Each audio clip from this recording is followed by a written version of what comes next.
understanding India's temporary decoupling. India's economy temporarily decelerated as the rest of the world accelerated. Reasons: demonetization, teething difficulties in the new GST, high and rising real interest rates, twin balance sheet TBS problem, and sharp falls in certain food prices that impacted agricultural incomes. Also rising oil prices. Later, economic growth improved as some of the above shocks began to fade. Corrective actions were taken, and the synchronous global economic recovery boosted exports. In other words, the economic survey says the worst is over and the Indian economy is poised to rebound to grow in a range of 7 to 7.5% in 2018 to 19. Positive trends: India jumped 30 spots on the World Bank's Ease of Doing Business rankings. Further liberalization of foreign direct investment (FDI) regime helped increase flows by 20%. Sovereign ratings got upgraded, the first in 14 years. Bond yields rose sharply even as stock prices continued to surge. Negative trends: fiscal deficits, the current account, and inflation were all higher than expected. Main reason: due to higher international oil prices. What India should do to achieve growth exceeding 8%. Stabilize GST implementation by removing uncertainty for exporters, facilitating easier compliance, and expanding the tax base. Privatize air. India's takeoff threats to macroeconomic stability emanating notably from persistent high oil prices. Long-term challenges. What are long-term challenges that the Economic Survey 2018 highlights?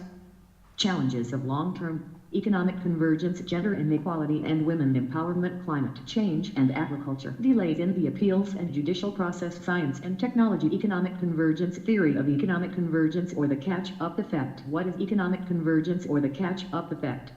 The catch-up effect is a theory speculating that poorer economies will tend to grow more rapidly than wealthier economies, and so all economies in time will converge in terms of per capita income. In other words, the poorer economies will literally catch up or economically converge to the more robust economies. Why the convergence? Poorer or developing countries are at an advantage because they can replicate the production methods, technologies and institutions of developed countries. Poorer nations grow much faster because of higher possibilities with growth as they have access to technological know-how from the developed world and increasing returns to capital, etc. High-income countries must continually invent new technologies, whereas low-income countries can often find ways of applying technology that has already been invented and is well understood. Whereas India is in the fast growth club enjoying the benefit of economic India. Convergence. Why is it a challenge? There are controversial questions. Will this pattern of economic convergence persist into the future? Will there be a stop in India's for decades-long, dynamic process of economic convergence? India is experiencing late convergence with respect to agriculture.